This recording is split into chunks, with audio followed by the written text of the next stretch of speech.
खाली घर। रामेश और सीता एक सुंदर जोड़ी नई शादी के बाद अपनी नई जगह ढूंढ रहे थे। उन्होंने एक पुराने हाथों का अद्भुत बंगला खरीद लिया जो एक छोटे गांव में स्थित था। बंगला बहुत ही पुराना और विलक्षण था। उसकी दीवारें चिपकी पुरानी दीवार कागज से बनी थीं और वहां के लोग बोलते थे कि बंगला पुराने मालिक की आत्मा से भरा हुआ है। शुरुआत में रामेश और सीता ने वहां रहने में कोई बाधा नहीं महसूस की, लेकिन कुछ दिनों बाद उन्हें अजीब आवाजें सुनाई देने लगी। रात के समय उन्हें अक्सर आवाजें सुनाई देती जैसे कि किसी चीखने या गर्जने की। एक रात सीता अपने कमरे में अकेली थी जब एक अजीब सी आवाज सुनाई दी, मेरी मदद करो। वह दरवाजे की ओर दौड़ी और देखा कि कोई नहीं था। फिर एक रात रामेश और सीता मिलकर रात के खाने का इंतजार कर रहे थे जब अचानक तेज आवाजों में से एक आवाज आई, तुम्हारी मौत का समय आ गया है, और एक भयानक चीख आई। रामेश और सीता दोनों ही डर से कांप गए। उन्होंने तुरंत दिमाग की दवाई ली और गहरी नींद में सो गए। कुछ दिनों तक बंगले में कोई घटना नहीं हुई, लेकिन एक दिन रामेश और सीता ने एक अजीब तस्वीर देखी जो उनके कमरे में लटकी हुई थी। वह तस्वीर में एक बूढ़ी महिला दिखाई दे रही थी जो बहुत ही भयानक दिख रही थी। बंगले के पड़ोस में रहने वाले लोगों ने बताया कि वह महिला कई साल पहले बंगले में रहती थी और वहां की खोज के दौरान वह गायब हो गई थी।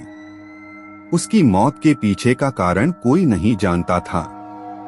धीरे धीरे रामेश और सीता को बंगले में और भी अजीब घटनाएं महसूस होने लगी। रात के समय अकेले भटकते हुए आवाजें सुनाई देने लगीं और उन्हें ऐसा लगने लगा कि वहां की आत्मा उनके साथ खेल रही है। एक दिन सीता अपने कमरे में अकेली थी और अचानक वह देखा कि दरवाजे के पास एक छोटा सा बच्चा खड़ा है। वह बच्चा उसे देखकर हंस रहा था। सीता ने उसे पूछा, तुम कौन हो? लेकिन बच्चा सिर्फ हंसता रहा। दोपहर के समय रामेश वापस आया और सीता ने उसे बताया कि वह बच्चा उसे देख रहा था।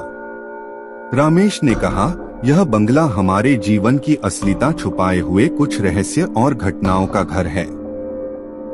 हमें इसे समझना होगा। उन्होंने तुरंत अनुसंधान शुरू किया और बंगले की पुरानी किताबों को पढ़ा।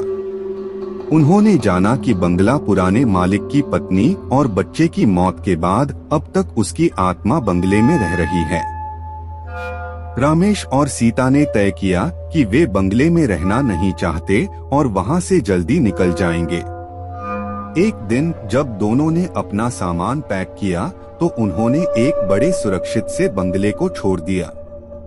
बंगले से बाहर निकलने पर उन्होंने अपने आप को सुरक्षित महसूस किया और वहां की अजीब आवाजें और चीखें अब उन्हें परेशान नहीं कर रही थीं।